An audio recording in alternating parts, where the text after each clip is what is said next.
Do you think we're going to have a bull market cycle that goes all the way through 2025 into 2026? Absolutely. The market's definitely going to react before the inauguration. I would expect as much as a week out, possibly the 13th, we could see some traction in the markets. XRP itself, I think we're eyeing 390 and $3.90, which would be a new all-time high.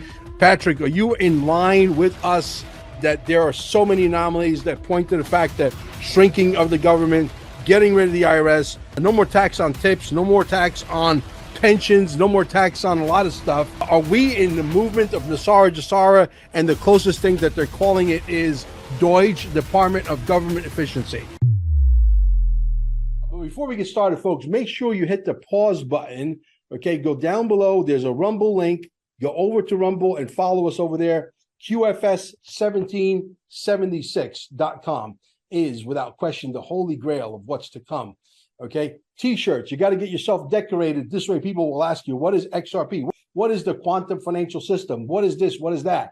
And you send them where? To QFS1776.com, where they need to immerse themselves, because we're going to burn down this system down to the ground.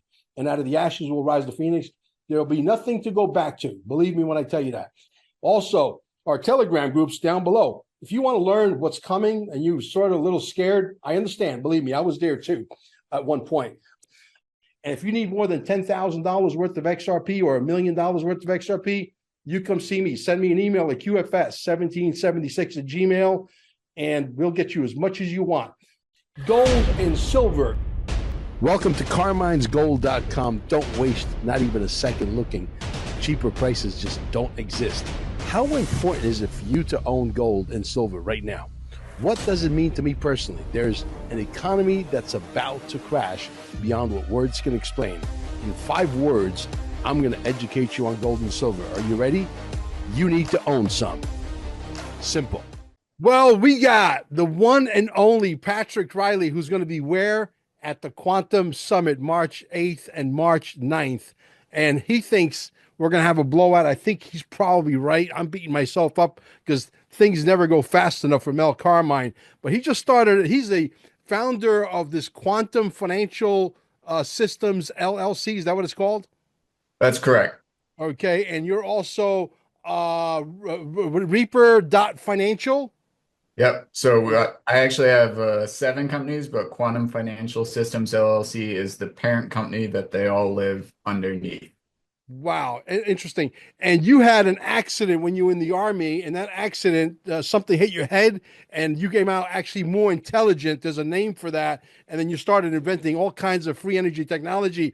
He gave free energy technology basically the whole, system on how to build one in your garage at the last Quantum Summit. And he might have something that's going to blow our doors off even more so this time around. Maybe the reason why you want to be there. We're both in alignment. We're both in agreement that if the XRP, the excitement level builds up, which we know it will, and Donald Trump is going to put the hand on the Bible and the XRP, because just like the markets reacted to when he was about to get elected, 4 hours prior to him getting elected, the markets predicted, because the markets are alive, the markets think, the markets are intelligent, and the markets reacted. And I believe the markets are going to react all over again, despite of all of the fires and all of the conspiracy theories and all the noise and bullshit that's out there. Patrick, welcome to the show, brother. You're one of the most intelligent people I know, and I'm honored to know you, and I'm honored to have you at the Quantum Summit. Well, thank you, Mel. And yeah, absolutely. The market's definitely going to react before the fact, before the inauguration. I would expect as much as a week out, possibly the 13th, we could see some traction in the markets. Interesting. I said between the 17th, which is my favorite number, all the way till the 19th. I think that's a fair assessment. How high do you think it could go before Donald Trump puts his hand on the Bible? How high do you think it could go after he takes the hand off the Bible? And is this a momentum that carries us, as I'm predicting, maybe we're in agreement or maybe we're not? And we don't have to be always in agreement, but do you think we're going to have a momentum, a bull market cycle that goes all the way through 2025 into 2026? I definitely think we're looking at a super cycle if Donald Trump and his administration is following through on all of the things that we've heard them saying as far as cryptocurrency. By his inauguration, by the 20th, XRP itself, I think we're eyeing 390 and $3.90, which would be a new all-time high. That's kind of my conservative estimate. It could certainly go much higher than that because we are at the end of another bull flag after having broke out of a 7-year bull flag. Gary Gensler resigns on the 20th, just before Trump's inaugurated. Also, we have 3 days prior to that, on the 17th, there's a commissioner of the SEC is resigning, who was a Democrat appointed commissioner. So that's going to leave just one Democrat really in the SEC commissioners after Gary and this other guy are gone. And then we never know what that's going to do to the case. As soon as that happens, we could see this case against XRP dropped. We also have the deadline for the appeal is the 15th. And of course, I would expect the SEC will follow through with an appeal by the 15th, probably last minute as they usually do. However, I also wouldn't be surprised if that gets shot down just a few days later. Interesting. You know, my co-host, Elisa Valentino, who, by the way, she's doing a fabulous job, and I'm about to build a team of all women co-hosts, and I might be bringing on one additional co-host by the name of Colin O'Brien, who might be also thrown into the mix at the Quantum Summit come March 8th and 9th, who's incredibly intelligent when it comes to the quantum financial system. And Nasara Jasara, even though it's not going to be called that, we know that, but there are so many anomalies at this point. Patrick, are you in line with us that there are so many anomalies that point to the fact that shrinking of the government, getting rid of the IRS, no more tips on no more tax on tips, no more tax on pensions, no more tax on a lot of stuff. Are we in the movement of Nasara Jasara, and the closest thing that they're calling it is Deutsche Department of Government Efficiency? Well, we're definitely moving towards default on the national debt. I'll put it that way. And there has to be some kind of plan. They're not oblivious to this. There's going to be some action on the part of the government within the next 4 years to address that $36 trillion debt before it becomes 40 trillion. They have to start turning and dialing that number back. But the easier way to do that, and this will sound a little bit anti-Trump, but it's really not, the easiest way to do that is a bankruptcy, and Trump's experienced in that. So the reality is that we can bankrupt the Federal Reserve, we can drop all of that debt, and we can say, nope, here's the new money, here's the new currency. I personally expect that will be XRP ledger based, or RLUSD, which is, for those that don't know what that actually stands for, it's not Ripple US dollar, it's real US dollar. So I don't know how many people caught that subtlety, but words matter.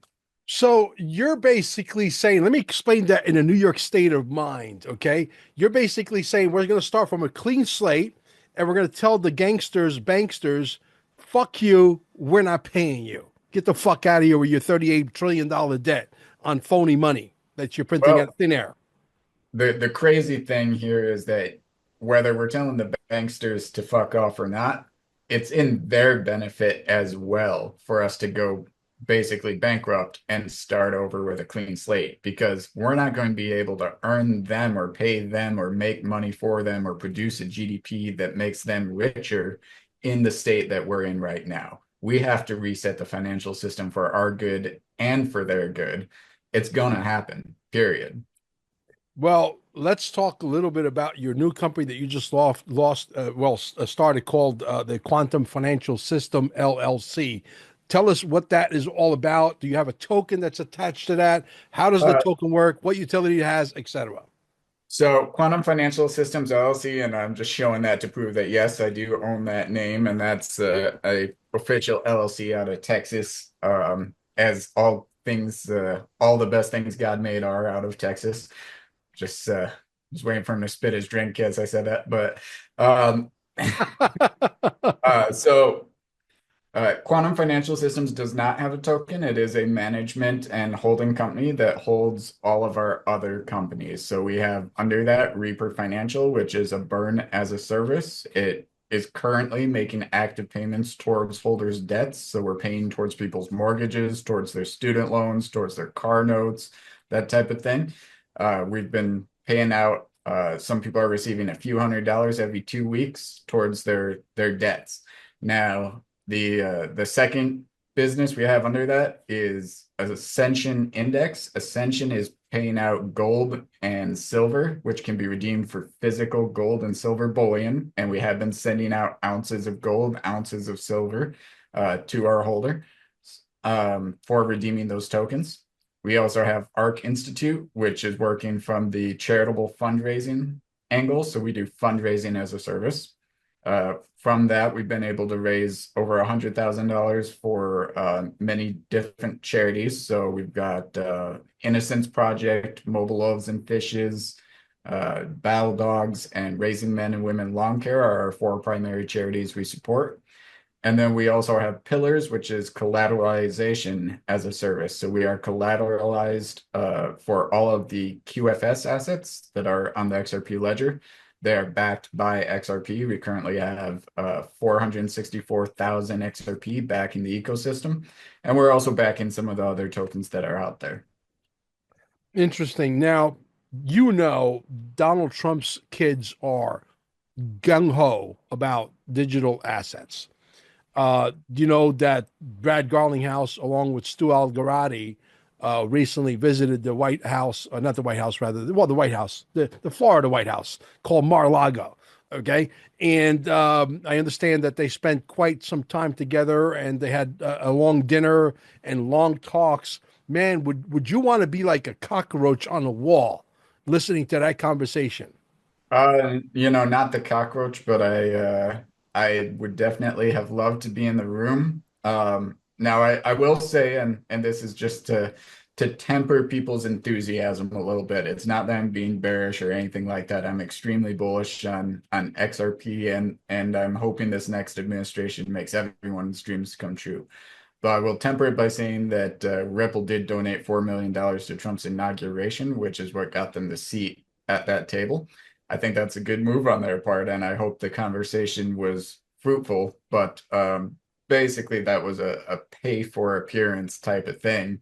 So Michael Saylor was also there. He'll probably be in jail within 10 years. So, that's just food for thought. So take it with a grain of salt, but I hope that great conversations were had. Awesome. What do you think? That you think the kids own some XRP, even though it seems that they're going along with the Bitcoin narrative? Are they doing that for political reasons? What's the narrative? What's their agenda? What is the motive?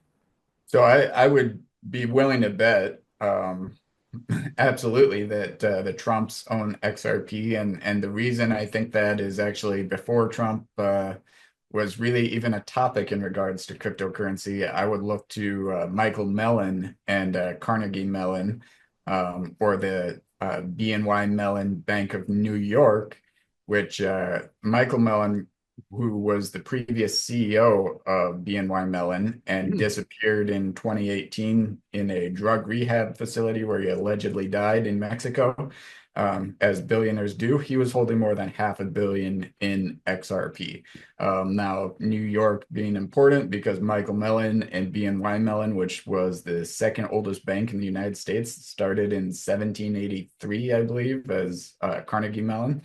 That bank being part of New York City as a staple for 220 years, and Donald Trump being the biggest real estate mogul in New York City for the past 40, there's 0% chance that there wasn't a crossover in those two gentlemen. And there's a 0% chance that whatever Michael Mellon knew to hold that much XRP, Donald Trump didn't know. I don't even see that scenario as realistic.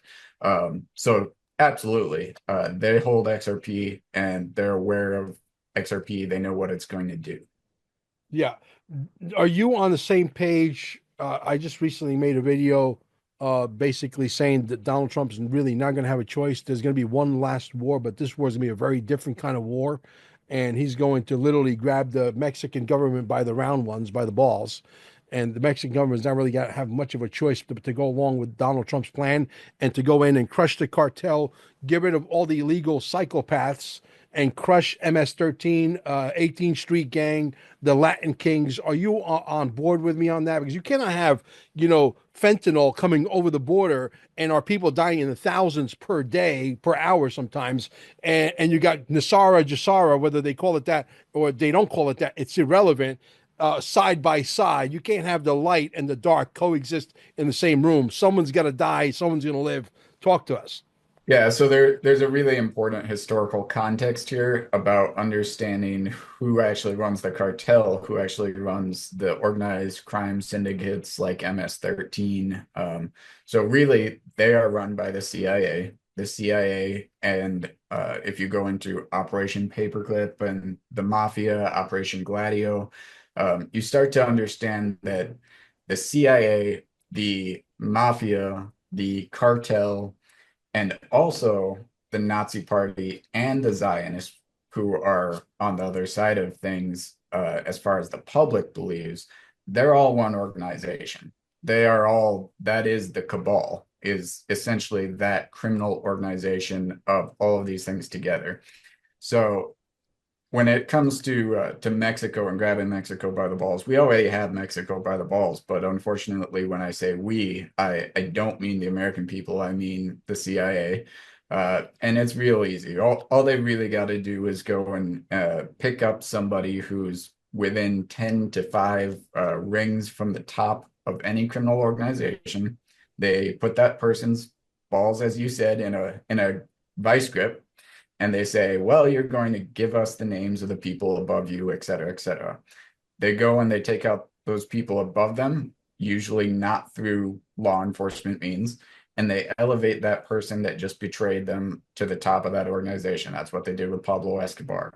Mm. Now they have their man running that criminal organization, whether that's the Sinaloa cartel, whether that's the MS-13, it doesn't matter. There is no criminal organization of any note in Central America. There is no terrorist organization in the Middle East that is not being run by an intelligence agency, period. Now, I know you were in the military. You're a civilian now, correct? That's correct. You understand when I say that we're going to unleash the full might of the American military on the cartel. They're going to crush, as far as I'm concerned, and I could be wrong, and you can correct me because you were in the military. I was not in the military. And I don't think this war is going to last more than 2 or 3 weeks at the very most. Yeah, right. I mean, we absolutely know where they are. We know who they are. We know what they do. If we wanted to crush the cartel, we could do it in a matter of days, and with ease. Now, I will say our military has been gutted under the Biden administration. Quite a few of our resources are severely depleted because everything's been sent from our warehouses over to Ukraine. We've got most of our units, our BCTs, are at less than deployable strength. So a lot of that needs to be replenished and fixed by Donald Trump before we would be able to action a lot of those things. I will say that, of course, we have the ability to adapt and overcome. So just because some of those units are weakened doesn't mean we can't, shift a few things around and get the job done just as well. Yeah, Donald Trump knows how to do that probably in record speed, record time. And let me, just for the audience sake, and I'm sure you could back me up on this, the weaponry that the United States government has, folks, is parlance, the best of the best. And this is due really mostly to Donald Trump last term, when they finagled the bagel with that election thing in 2020, which we won't get into here. But they have drones, for example. You could be like walking down the street. They have drones that, let's say, for example, they choose the guy in the middle. They will literally chop that guy in half, where half the body falls this way, the other half falls that way, which means the other two guys that are sitting on the left and the right understand who's in charge very, very quickly. I mean, we will absolutely destroy them, decimate them in literally no time at all. Let's talk a little bit about some of the things you predict Donald Trump will do besides, going to war with the cartel and simultaneously closing the border. I'm predicting that he's got at least 30 committees of people that are patriots that know how to execute. These are people that are not going to take any bullshit. They have a precise plan in place to execute and hit a bullseye, right? Day one.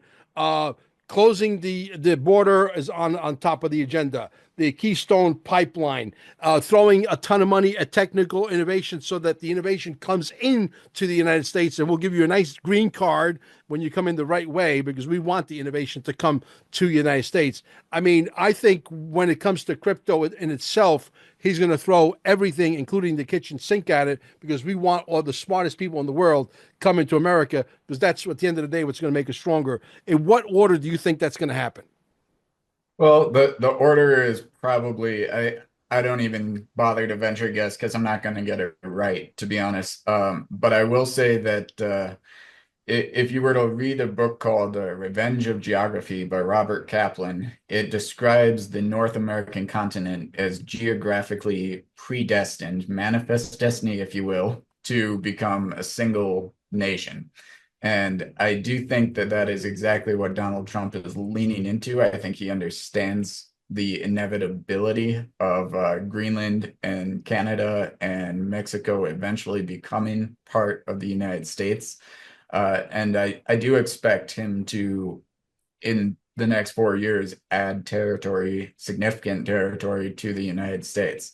With that, the rare earth minerals that we are absolutely dependent on currently, coming out of Taiwan and China, those are of abundance in Canada and Greenland because of the natural environment that maintains them. So he absolutely knows what he's doing when it comes to that. I do expect we'll see one of the above acquired within the first year, and I think he's got to move quick on it because of the situation with Taiwan and China. Yeah. And what do you think of well, first of all, let me ask the question in a different way. Dr. Greer, on a level from 1 to 10, credibility wise, where does he stand on the Patrick Reily chart? Three. 3? You don't like him? I don't like him. I think he's a gatekeeper. I've had contact with his team who has reached out to me when I was not reaching out to them. Hmm. Uh, and they reached out to me solely to tell me that they wouldn't help me, which I thought was quite bizarre when I wasn't even asking for their help. So I was highly unimpressed. And I think that Dr. Greer is your typical gatekeeper that is kind of a disinformation agent. He comes out with a limited hangout, enough information to get people's attention, and so he gets those people with real information to go to him so that he can be the one to shut them down or refer them to the people who need to shut them down. And that's generally how this game is played. Hmm. So I would always be extremely cautious of anyone that's positioned themselves as a leader or a linchpin within any kind of alternative information technology, anything like this, that he's pretending to be an authority on things that he can't possibly know unless he's being given that information. And as an authority, he's there to shut down any real information. Right. Well, he was recently on Patrick Bet David. I'm sure you know who he is, the Iranian gentleman who's got a real huge podcast. He's right here out of Florida in Fort Lauderdale. Hopefully one day the Bell Carmine will be on that show. I'm very close to, I'm communicating with their office. Let's just put it that way. But anyway, Dr. Stephen Greer appeared on his show. There's a clip of him driving the car where he's basically saying he was invited to a military installation and he has witnessed firsthand med beds or celestial chambers, as I like to call them. Med beds is sort of like a slang. What do you make of that? That sounds silly to me that he would be Okay. invited. So special access programs, top secret clearance, TSCIs. sipper, the number of things that have to be considered before you give somebody access to a program like that. They're not going to give it to somebody who's out there speaking on these things to the public. And even if they were going to disclose these things, it wouldn't be through somebody who's through all mainstream media considered to basically be a kook by the mainstream. I'm not saying he is, but I think everything he's talking about is a legitimate subject. I just don't like him. Gotcha. So he may be embellishing the fact that he got invited. Maybe somebody told him that, hey, I was there in the flesh, and maybe somebody he trusts, and he maybe embellished the story a little bit. But I Well, tend to believe that these med beds and these celestial chambers are coming. I think that's one of the things that they're deadly afraid of. Donald well, Trump.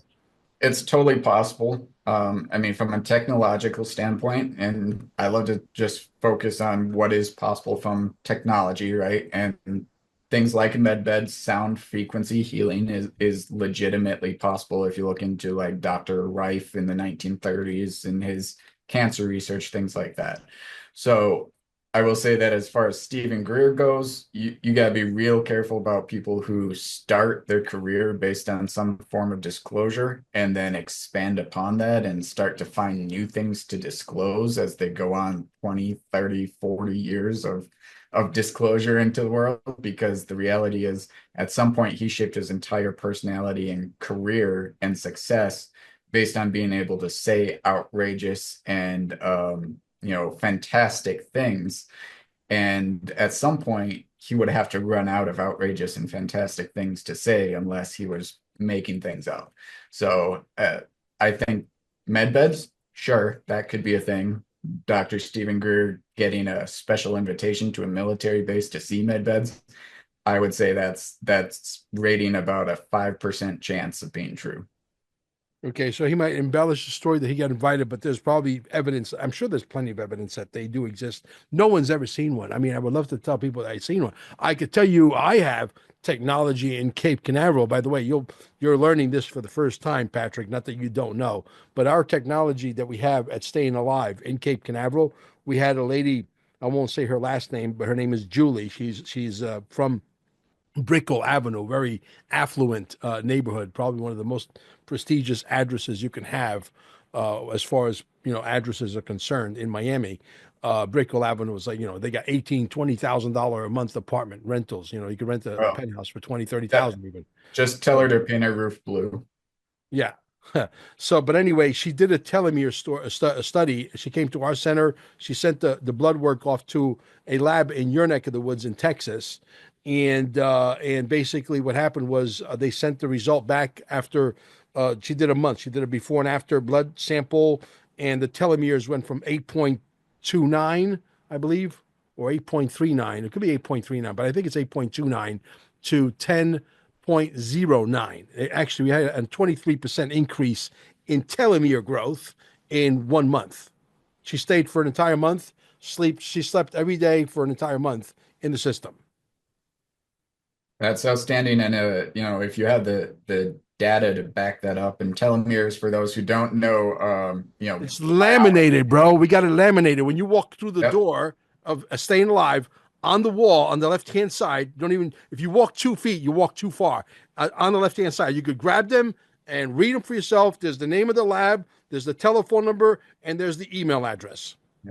And so, for those who don't know the microbiology of what a telomere is, basically that's the strand at the end of your DNA that dictates the life or the lifespan of that strand of DNA within the cell. So that's with Henrietta Lack and helisphere, which is something I presented at the last quantum summit. That is what basically makes the Henrietta Lack cell immortal and able to live extremely long lifespans. So yeah, if we're able to lengthen telomeres, that's a significant breakthrough in anti-aging technology. Yeah, well, we have it. We have a third party verification from the lab itself. It is laminated. It is as soon as you walk through the door, right on the wall. And I could tell you that I'm so excited about that news that I've been sleeping there for a month myself, with the exception of a couple of days because I get a lot of interruptions being a podcaster, as you know. But I can tell you that I want my telomeres to be about 17 centimeters long by the time the quantum summit rolls around. So I'm sleeping there from now all the way until March 7th. So there you go. I'm excited about that. Let's talk a little bit about the fact that if you remember the video that I made, okay, this was the video for the opening video, the very first one at the Quantum Summit. I said, we're going to reverse the air, the dirt quality, and everything. Here we are. They just brought in RFK to do exactly what I predicted a year ago almost, right? In that video. And RFK is going to be in charge of the dirt, the air, the organic food, and we're going to have people on stage. This gentleman's name is Matt Sevicek. I forget his last name. Very difficult to pronounce. Anyway, he's going to be on stage. Him and his girlfriend are going to be working directly with the RFK administration in regards to that capacity of, taking the heavy metals out of the dirt and cleaning the dirt and putting the nutrients back in where the nutrients stay in, etc., and growing the most organic food. So you'll be able to meet these people on stage. Is that an exciting situation? What do you think is going to happen to the health of the American people when that is in play for the next 36 months? Yeah, I have a confession in this regard is that for a large majority of my life, I was not a healthy eater.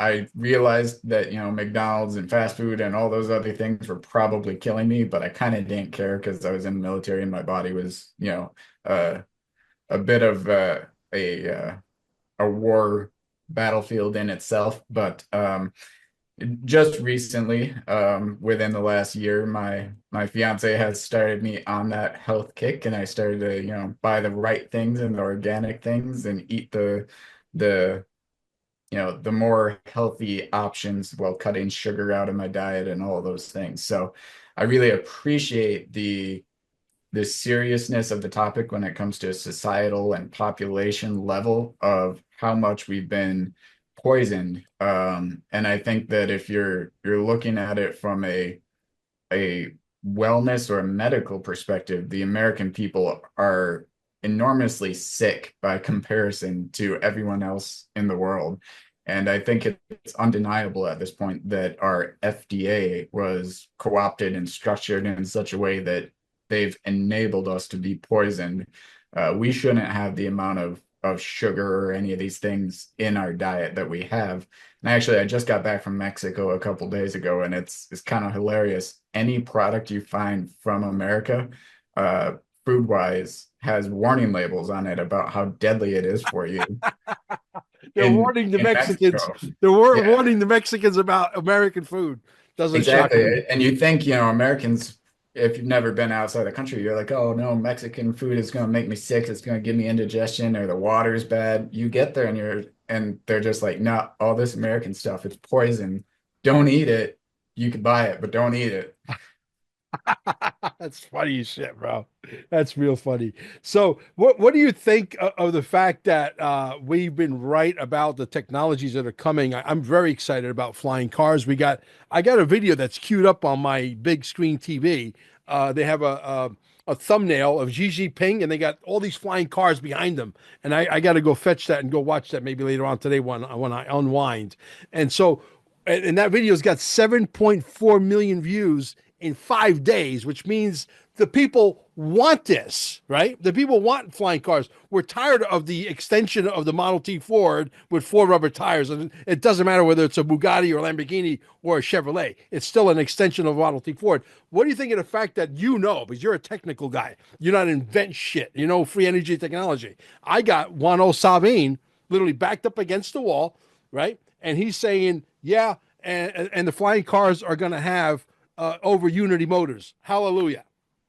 Yeah, I mean, I could build one to be completely blunt. Like I know how to make not only the over Unity motor, but also a car that would be basically anti-gravity.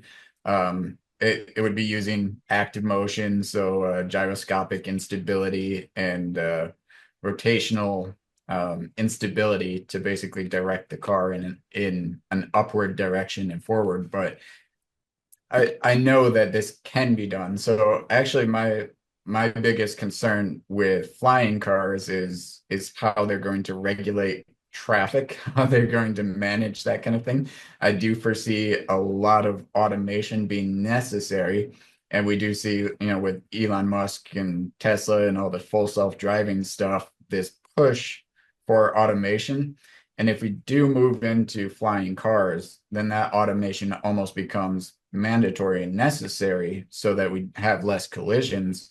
But that automation is also going to potentially be a downfall. At some point in the future, evil people, let's assume we free everybody and everything's good right now. At some point in the future, evil people will become in control again. And You having think? fully automated self-driving things, that's a dangerous scenario.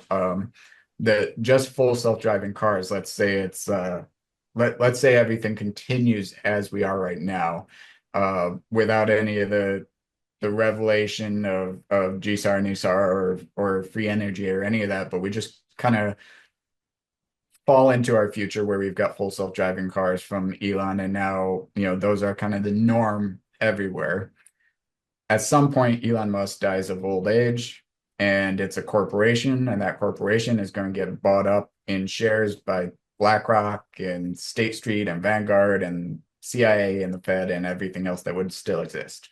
Now, what would they do with ownership over Tesla where they can impact what goes on with self-driving cars? Well, first thing they're going to do is political assassinations. They're going to be driving people into walls. They're going to start looking at how can we use this to abuse the ordinary citizen who has an arrest warrant. So one day you're going to get in your car, it's going to lock you in, and it's going to drive you to the state penitentiary, and that's that. So I don't see self-driving or automated traffic as a good thing. So for that reason, I'm real hesitant on the idea of flying cars being mainstream. Well, here's the thing. It's going to have some checks and balances, especially for guys like me, is I don't want to be flown into a penitentiary. I'm innocent, right? Until proven guilty, right? And somebody doesn't like my politics, so they drive Mel Carmine into some penitentiary.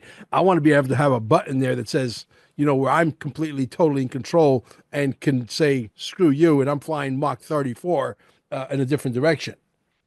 Yeah, I don't know how possible that will be in a full, automated flying car type of society where we've got millions or 100 million flying cars out there moving about. Well, it would have to be artificial intelligence, but there have to be some safe mechanism because they could fly everybody into a concentration camp and get rid of us if the bad guys return, which I'm not completely in line with you, as I believe with the Eric Trumps of the world are going to take over after Dad, and whoever takes over after that could be a Baron Trump, or we're going to maybe have a Trump dynasty for the next 30, 40 years, which would be a wonderful thing. And it's going to take soldiers like yourself and myself to make sure that we eradicate this evil to the point where we extract it from the root and it never comes back, right? Well, we can hope so, but I don't honestly. I see good and evil as a duality, and I think that there's a balance there. We can push good back into the limelight, into control, but I don't think that that can last forever. Yeah, well, absolutely. So, tell us a little bit about how you came about this company called the Quantum Financial System LLC. What prompted you to start the company? And do you have any partners? Or are you by yourself? Or is your fiance your partner? How did this whole thing come about?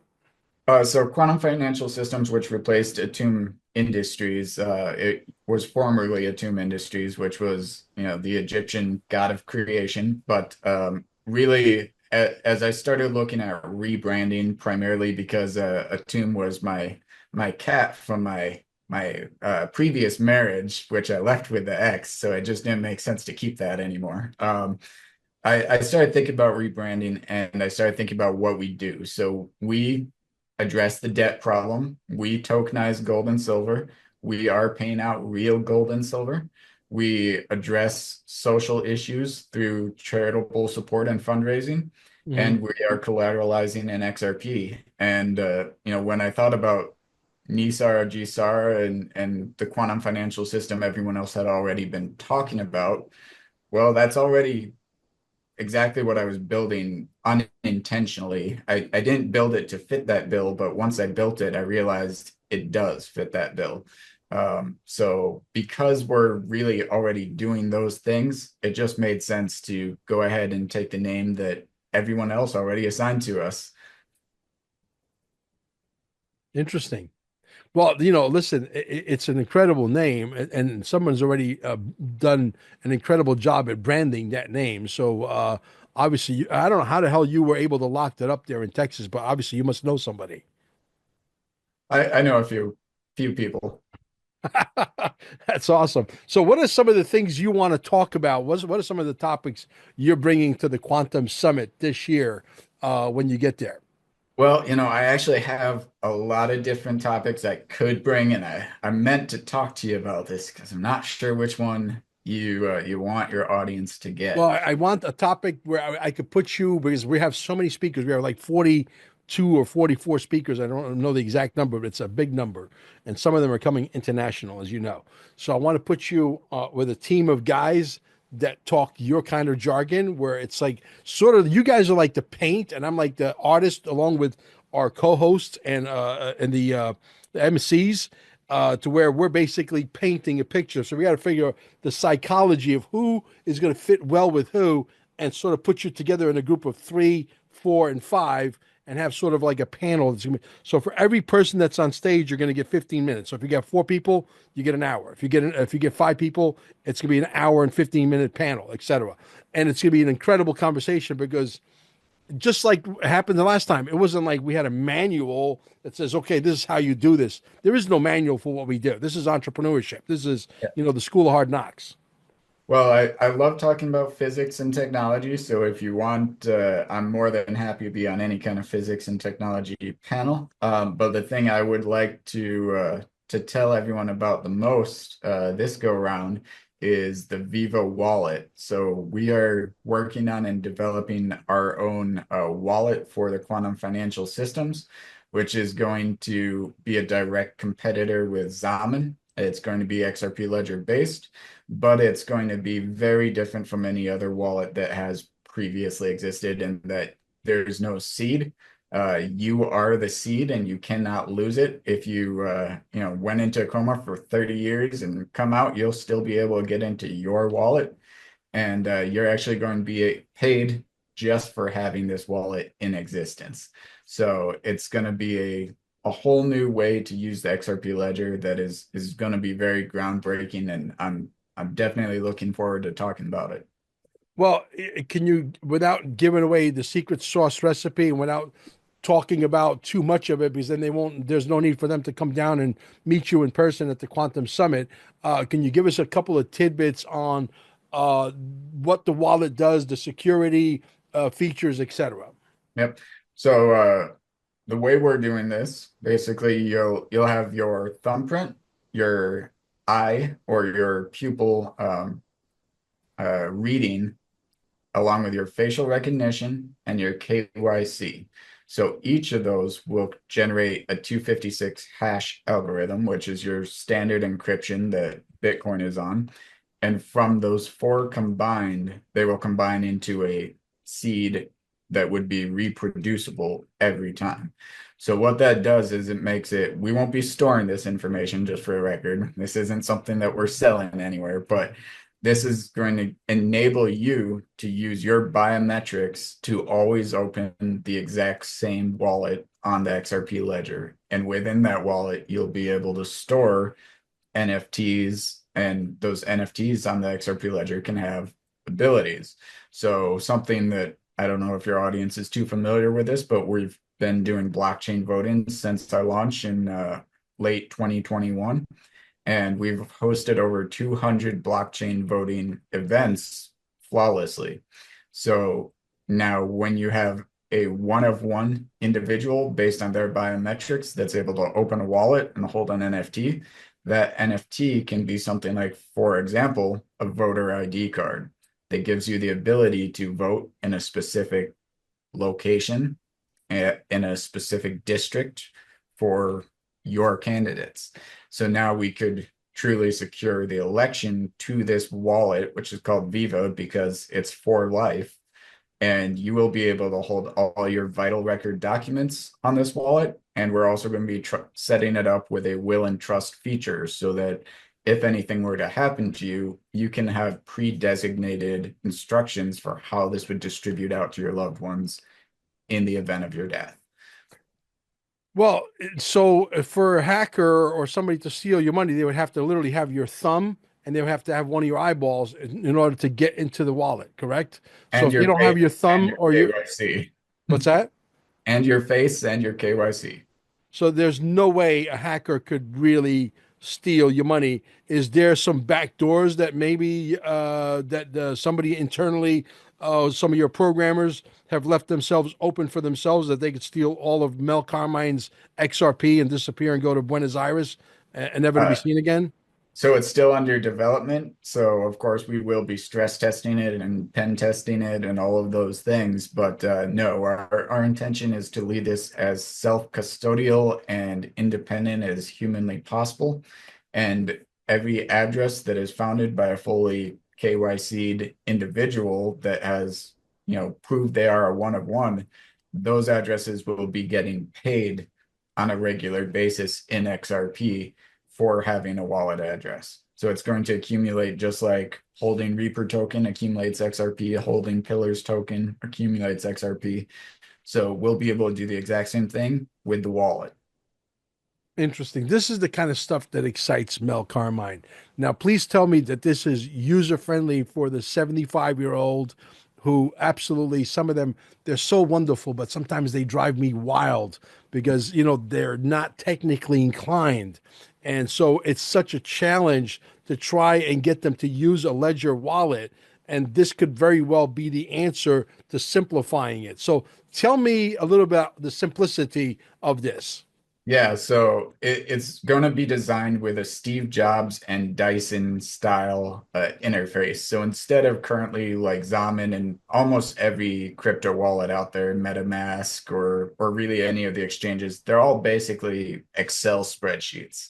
So they're all very ugly to look at, and you just got to scroll through it like you're going through a financial report and try to understand it and try to send things in that way. What we've done is we're basically making it so they don't have to worry about the key or the seed phrase. They don't have to worry about their own wallet address necessarily. It can be changed into a simple contact, things of that nature.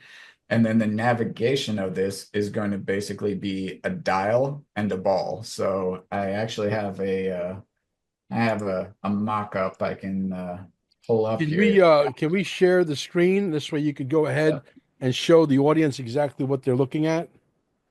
Absolutely. Let me find this picture on here for Now, you. are you going to have some prototypes available at the Quantum Summit, Probably not a interactive prototype yet. but something that you could show that say this is what it's going to look like, this is what it's going to work like, etc.? Yep. So this is basically the wallet. This Hmm. is the Viva wallet, and you would have your ball here in the center. You'd be Hmm. able to rotate it to select your top token that displays the balance. And Hmm. then you'd also be able to flick left and right to basically go to your next page of tokens. And that makes it much more user friendly, just, rolling your thumb and you're not going through an Excel spreadsheet kind of thing. Hmm. So you got to top left your NFTs, top right your settings. The bottom left will be the voting tab. This will be for all of the QFS tokens where you're able to basically vote and attribute your utilities for being actioned. And then on the bottom right here, you'll have your passive income tab where you'll be able to select which passive incomes you want to receive.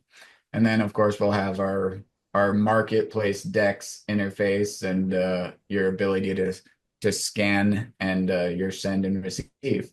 So it's going to be a very simple, user-friendly wallet. Interesting. And now, is this a hardware wallet or a software wallet, or is it both? It's going to be a software wallet that's a phone application for Android and iOS. Interesting. Interesting. Well, hopefully we have some time there. I don't know how much screen time we can give you, but if there was somebody that's going to get some screen time on something that's very exciting that warrants being demonstrated, this would be the project to do. I don't want to, have overhead projections and long-winded screen presentations. This is not that kind of a setting.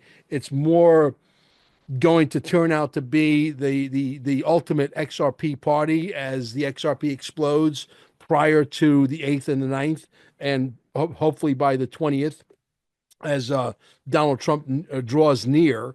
So this will be the very first XRP party, a lot of XRP aficionados that they can go to. There's nothing before this one, and there's a few after this one, but this will be the first in 2025 that they can come to. So that's going to be very exciting. Anything else that I forgot to ask you that I should ask you about that you're doing that is exciting? I know that you had an accident and something hit you in the head, and you came out of that accident a lot more intelligent. I think the audience would love to know about that. Yeah, well, so I was actually blown up in Iraq in 2009. I had amnesia for a few days around the IED blast, but basically I knew I was supposed to go out on mission, and then I was supposed to come back. And a couple of weeks later, they asked me why I wasn't at my follow-up for my TBI, and I said, "What follow-up?" Because I didn't remember. But shortly after that, I started having migraines that felt like I was hit by a truck.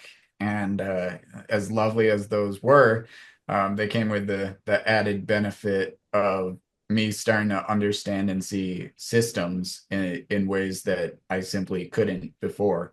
So I initially started with, kind of my teenage love of cars, which was that I went back from Iraq. I started building cars from the frame up, building the motors, building transmissions, and I had no formal training. I simply could look at it and understand all the moving parts and what was supposed to be there and what was broken and what wasn't. And it was just like it was a natural occurrence to me.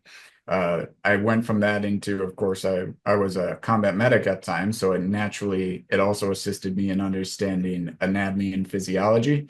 And at the same time, I started inventing things. I started to think about with the car motor, how do I do this better? How do I do this without an explosion and heat in the motor, which is what eventually led me to creating the over Unity drive and the generator that I shared last time at the Quantum Summit. And with that, I also realized I needed some money to make these things happen. So I started looking into finance. And as I understood the financial picture, I also understood the full picture of the cabal. Because unfortunately, when you follow the money, it's real hard to avoid knowing exactly what's going on in the world. Mhm. So yeah, that was kind of my path. Interesting. And there's a name for that. What happened to you? That's What is that name? acquired savant syndrome. Okay, acquired savant. I'm sure that some of you probably never heard of that before, but I know that I was like blown away when I heard that at the Quantum Summit, the first one. I was like, oh my God, how can somebody get into an accident, get blown up, and come out the other side still alive, but smarter than before, and start working on engines and transmissions, something that you've never done before, and now you understand exactly how it's working, the parts that need to be replaced because they're malfunctioning, et cetera, and put that back together, and probably works better than before. That's wild, bro. That is absolutely wild. I can't wait to have you there. And we were going to close out, but I'm going to hold you back for a little bit. Guys, this was unbelievable. This is probably one of the best interviews Patrick Reily has given us. How do they find you? How do they follow you? Do you have a X account? Uh, Go ahead. So my X account is QFS underscore president, because I'm the president of Quantum Financial Systems. And our primary website is reaper.financial. And if you scroll to the bottom, you'll find links to all our other tokens and applications. So at QFS underscore president, do you have a blue check mark in yours? I do. Okay. That's important because they might have a bunch of copycats. I'm sure you have a couple of clones. Oh yeah, I do. But I will say that blue check mark is never guaranteed. It could go away at any time. I'm a little outspoken. You don't say. Well, it's been fun having you back. I'm going to hold you back, guys. Get this out there. The Quantum Summit. Listen, you want to be there because the minute that if I was you, I'd buy the ticket now. You know why? Because if you wait until Donald Trump takes his hand off the Bible to see if Mel Carmine was right, you're going to find out that I was right. And then the tickets, and I cannot guarantee that there's going to be tickets available in 3 weeks, 4 weeks from now. I can't. And I know the cutoff date is on the 25th because it's a catered event. I have to hand out a list of names. Okay. So if the XRP goes to $8, like we're predicting, he's predicting a little bit less. I'm predicting a little bit more. We'll see what happens. Maybe might be somewhere in between, and makes us both right. In that event, the tickets are going to sell out, and this is going to be the biggest party in the XRP history. God forbid the price tag of $20, $30 by March 8th, March 9th, which is the price tag we're playing with, it becomes a reality. It's going to be a party on steroids. People are going to talk about this for the next 17 years to come. We'll catch you on the next one. Thank you. And don't forget, oh, by the way, one last announcement. Staying Alive is having an open house this coming Saturday, which is the 11th. There's going to be 3 seatings, 10 o'clock, 1:30, 2 o'clock, something like that. And then there's another seating at like 4:30. It's going to be an epic event. We're expecting over 150 people in those 3 seatings. And I think there's maybe 5 or 6 seats left if you want them. Stayingalive.com. Staying Alive is spelled with 2 E's at the end now. Okay. All the information is on the website. We'll catch you on the next one. Thank you. Welcome to carminesgold.com. Don't waste not even a second looking. Cheaper prices just don't exist. How important is it for you to own gold and silver right now? What does it mean to me personally? There's an economy that's about to crash beyond what words can explain. In 5 words, I'm going to educate you on gold and silver. Are you ready? You need to own some. Simple. Time is of the essence as the walls are closing in. This crash is visibly in motion right now. Don't kid yourself. The only way to preserve wealth is to become your own central bank. Just by owning gold and silver, the banks that are going into survival mode are currently stacking gold and silver like it's going out of style. You have the same opportunity instead of keeping your money in paper, which is worthless. Again, this is not financial advice. Going into survival mode is everything. Preserving your wealth and positioning your family to thrive in the near future is paramount. The time to take action is beyond crucial. God's money cannot be faked. It's got intrinsic value. It's got plenty of usability. And because the crypto game can be extremely complicated for most, this becomes the only way to preserve your wealth in the current times we live in. The price manipulation that has occurred over the last 150 years is about to come to a full stop as we move into an extremely different world. And the true value of gold and silver is going to shine like never before. The people who vividly see what's happening have moved into panic buying right now. The people who get it, who are positioned for wealth preservation, who are accumulating every week, every month, stand to change their course of history for 100 generations to come. Buying gold and silver from carminesgold.com at unbeatable prices is the best decision you'll ever make. I'm going to end by saying this. This is my opinion and not financial advice. This crash is knocking on the door, and it's clear. It's here. We can fill any size order, $500, $500,000, and yes, even $10 million. Your best option to preserve wealth, if you don't understand cryptocurrency, is gold and silver. Do it now.